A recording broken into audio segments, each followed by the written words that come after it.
The defiling of Dinah. Now Dinah the daughter of Leah, whom she had borne to Jacob, went out to see the women of the land. And when Shechem the son of Hamor the Hivite, the prince of the land, saw her, he seized her and lay with her and humiliated her. And his soul was drawn to Dinah the daughter of Jacob. He loved the young woman and spoke tenderly to her. So Shechem spoke to his father Hamor, saying, Get me this girl for my wife. Now Jacob heard that he had defiled his daughter Dinah. But his sons were with his livestock in the field, so Jacob held his peace until they came. And Hamor the father of Shechem went out to Jacob to speak with him. The sons of Jacob had come in from the field as soon as they heard of it, and the men were indignant and very angry, because he had done an outrageous thing in Israel by lying with Jacob's daughter, for such a thing must not be done. But Hamor spoke with them, saying, The soul of my son Shechem longs for your daughter. Please give her to him to be his wife. Make marriages with us. Give your daughters to us, and take our daughters for yourselves. You shall dwell with us, and the land shall be open to you. Dwell and trade in it, and get property in it. Shechem also said to her father and to her brothers, Let me find favor in your eyes, and whatever you say to me I will give. Ask me for as great a bride price and gift as you will, and I will give whatever you say to me. Only give me the young woman to be my wife. The sons of Jacob answered Shechem and his father Hamor deceitfully, because he had defiled their sister Dinah.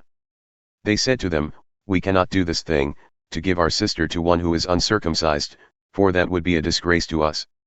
Only on this condition will we agree with you, that you will become as we are by every male among you being circumcised. Then we will give our daughters to you, and we will take your daughters to ourselves, and we will dwell with you and become one people. But if you will not listen to us and be circumcised, then we will take our daughter, and we will be gone. Their words pleased Hamor and Hamor's son Shechem. And the young man did not delay to do the thing, because he delighted in Jacob's daughter. Now he was the most honored of all his father's house. So Hamor and his son Shechem came to the gate of their city and spoke to the men of their city, saying, These men are at peace with us, let them dwell in the land and trade in it, for behold, the land is large enough for them. Let us take their daughters as wives, and let us give them our daughters. Only on this condition will the men agree to dwell with us to become one people, when every male among us is circumcised as they are circumcised. Will not their livestock, their property, and all their beasts be ours? Only let us agree with them, and they will dwell with us. And all who went out of the gate of his city listened to Hamor and his son Shechem, and every male was circumcised, all who went out of the gate of his city. On the third day, when they were sore, 2 of the sons of Jacob, Simeon and Levi, Dinah's brothers, took their swords and came against the city while it felt secure and killed all the males. They killed Hamor and his son Shechem with the sword and took Dinah out of Shechem's house and went away. The sons of Jacob came upon the slain and plundered the city, because they had defiled their sister. They took their flocks and their herds, their donkeys, and whatever was in the city and in the field. All their wealth, all their little ones and their wives, all that was in the houses, they captured and plundered.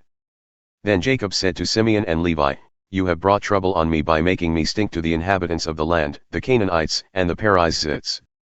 My numbers are few, and if they gather themselves against me and attack me, I shall be destroyed, both I and my household.